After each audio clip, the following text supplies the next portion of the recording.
আসসালামু আলাইকুম। আমি মোহাম্মদ নাসিম। আমি বাংলাদেশ থেকে বলছি। আপনারা যাদের আমার ভিডিওটা ভালো লাগবে, আপনারা অবশ্যই আমার চ্যানেলটা সাবস্ক্রাইব করে দিবেন। লাইক শেয়ার করতে পারেন যদি আপনাদের ভালো লাগে। আজকের ভিডিওটা হলো মূলত নেক্সট ইয়ার, দ্যাট মিনস 2025 সালে যারা ফিনল্যান্ডে স্টুডেন্ট ভিসায় যেতে চাচ্ছেন তাদের জন্য। আপনাদের যারা একদম ফিনল্যান্ড সম্পর্কে কিছুই জানেন না, কিভাবে যাবেন, স্টেপ বাই স্টেপ কোন স্টেপের পর কোন স্টেপটা আসবে, কোনো ধারণাই নাই। আজকে আমি খুব অল্প সময়ের মধ্যে আপনাদেরকে সবকিছুর একটা ধারণা দেওয়ার চেষ্টা করব যে কিসের পর কি করতে হবে, কোন প্রসেসে আগাতে হবে। প্রথমে হলো ফিনল্যান্ডের অ্যাপ্লিকেশন পিরিয়ডটা আপনার শুরু হয় জানুয়ারির 4 তারিখ থেকে, এবং এটা জানুয়ারির 18 তারিখ অথবা 20 তারিখ পর্যন্ত চলে। এর মধ্যে আপনার সবগুলো ইউনিভার্সিটিতে আপনার অ্যাপ্লিকেশন করে ফেলতে হবে, অ্যাপ্লাই করে ফেলতে হবে। তো আপনি একবার অ্যাপ্লাই করলে অনেকগুলো ইউনিভার্সিটিতে অ্যাপ্লাই করা হয়ে যায়, সেটাকে বলা হচ্ছে আপনার জয়েন্ট অ্যাপ্লিকেশন।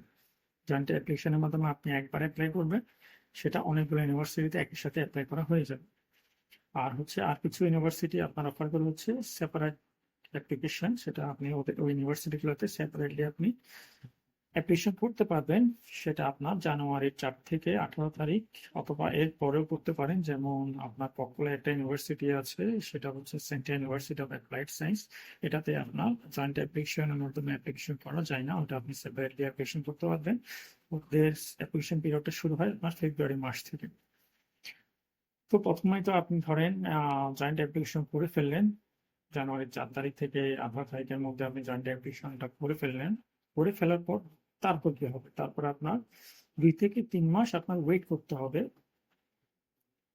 আপনার ওরা মেইল দিবে আপনাকে, 2-3 মাস পর ওরা আপনার এন্ট্রান্স এক্সাম নেয়। সেটা হচ্ছে যে অন্যান্য কান্ট্রিতে যেমন আপনি অ্যাপ্লিকেশন করলেন, ওরা আপনার ডকুমেন্টস দেখে সবকিছু দেখে যদি আপনার মনে হয় যে হ্যাঁ আপনি ওদের ইউনিভার্সিটিতে পড়ার জন্য ক্যাপাবল, তাহলে ওরা আপনাকে অফার লেটার পাঠিয়ে দেবে। কিন্তু ফিনল্যান্ডে এরকম অফার লেটার আপনাকে পাঠাবে না। ওরা আপনাকে এন্ট্রান্স এক্সাম নেবে, সেটা ব্যাচেলর হোক অথবা মাস্টার্স। তো এন্ট্রান্স এক্সাম গুলো হয় কিছু অনলাইনের মাধ্যমেই হবে।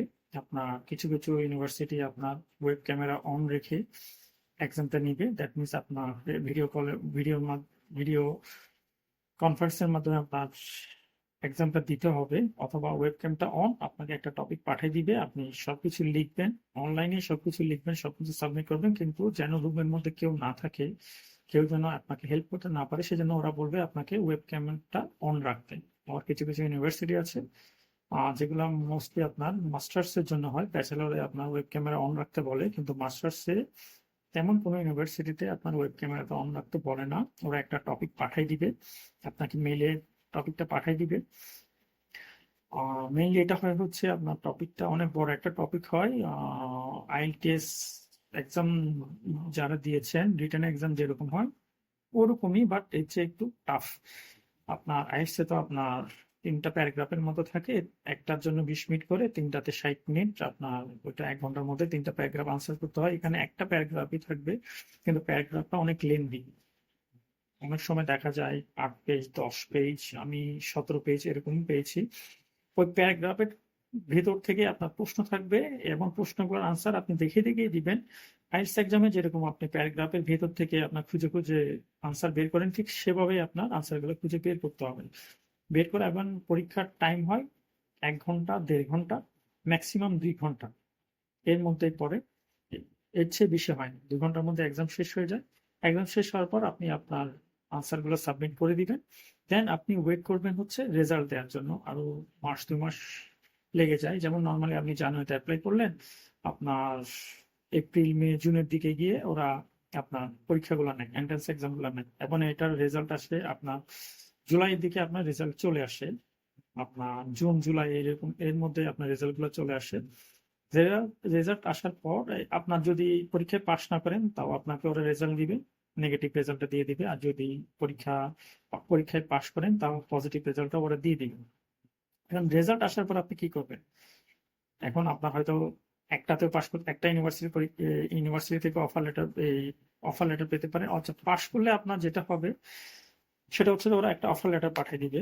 আপনি যেহেতু পাশ করেছেন, আপনাকে ওখানে ভর্তি হওয়ার জন্য অফার লেটার পাঠাবে। তো আপনার একটা ইউনিভার্সিটি থেকেও পেতে পারেন অফার লেটার, 2-3টা ইউনিভার্সিটি থেকেও পেতে পারেন। এবার যে ইউনিভার্সিটি আপনার ভালো লাগবে ওই ইউনিভার্সিটিতে অফার লেটারটা আপনি অ্যাকসেপ্ট করবেন, এবং ওখানে তারপর ওরা বলবে টিউশন ফিটা জমা দেওয়ার জন্য। অফার লেটার পাওয়ার পর ওরা বলবে, ইউনিভার্সিটি থেকে মেলে বলে দিবে আপনার যেন স্টাডি প্লেসটা আপনি নিয়ে নেন। দ্যাট মিনস আপনি ওখানে যাবেন, ওই ইউনিভার্সিটিতে আপনি পড়ালেখা করবেন, এটার একটা সিওরিটি দিতে হবে। আপনি সিওরিটি দেওয়ার পর এবার ওরা চাইবে যে টিউশন ফিসটা দেওয়ার জন্য, দেন আপনি টিউশন ফিসটা পে করবেন। টিউশন ফিসটা অনেক সময় দেখা যায় 10,000 ইউরো, 12,000 ইউরো, 15,000 ইউরো হয়ে থাকে। দ্যাট মিনস এটা আপনার 10-12 লাখ, 15 লাখ, 16 লাখ এরকম হয়। টিউশন ফিসটা দিবেন, টিউশন ফিসটা দেওয়ার পর তারপর আচ্ছা, আরেকটা জিনিস সেটা হচ্ছে আপনি টিউশন ফিসটা দেওয়ার আগে আপনি, যেহেতু ফিনল্যান্ডের কোনো বিএফএস আমাদের বাংলাদেশে নাই, বিএফএস হচ্ছে ইন্ডিয়াতে, ইন্ডিয়াতে গিয়ে আপনার ইন্টারভিউ দিতে হবে, ডকুমেন্টগুলো সাবমিট করতে হবে। সেজন্য আপনার বিএফএস এর স্লটটা বুকিং দিতে হবে। দ্যাট মিনস আপনি ইন্টারভিউ যে দিবেন ওটার জন্য একটা ডেট নিতে হবে। এটা আপনি নিজের ইচ্ছা মতো নিতে পারবেন না। ডেটটা আপনি অনেকগুলো যে স্লটগুলো আপনি অ্যাপ্লাই করবেন ইন্ডিয়ান বিএফএস এ, সরি আপনার ফিনল্যান্ড বিএফএস এ যেটা ইন্ডিয়ায় অবস্থিত, সেটাতে আপনি অ্যাপ্লাই করবেন। ওরা যে টাইমে ডাকে, এটা দেখা যায় যে অনেক সময় অগস্টে ওটাকে, সেপ্টেম্বরেও ডাকবে। তো আপনি বিএফএস স্লটটা আপনি বুকিং দিয়ে দিবেন, এটার জন্য পেমেন্ট করতে হবে। তারপর হচ্ছে আপনি টিউশন ফিটা দিয়ে দিবেন। টিউশন ফিটা দেওয়ার পর তারপর আপনি যে টিউশন ফিসের আপনার সুইফট কপি টপি আপনার ইয়েতে পাঠিয়ে দিবেন। সুইফট কপিটা আপনি ইউনিভার্সিটিতে পাঠিয়ে দিবেন যে হ্যাঁ আমি আপনার ইউনিভার্সিটির লেখাপড়া করতে চাই, আমি টিউশন ফিসটা পাঠিয়ে দিয়েছি। তাহলে আপনার ও স্টাডি প্লেসটা আপনার ওরা ফিক্সড হয়ে গেল। আপনি যে ওদেরকে বললেন যে হ্যাঁ আমি এখানে পড়বো, এখন আপনার জন্য সিটটা বরাদ্দ হয়ে গেল, এই সেশনের জন্য সিটটা বরাদ্দ হয়ে গেল।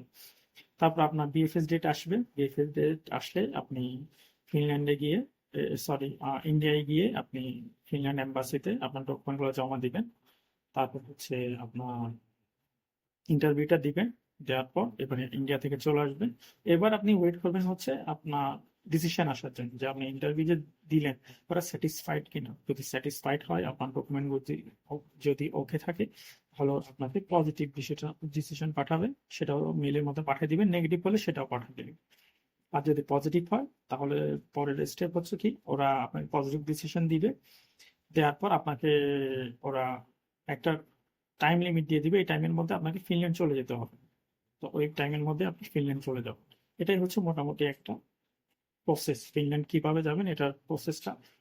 জিনিসের ভিতরে আরো অনেক খুঁটিনাটি বিষয় আছে, ওগুলো আমি পরের ভিডিওতে বলবো। আজ এই পর্যন্তই। আল্লাহ হাফেজ, আসসালামু আলাইকুম।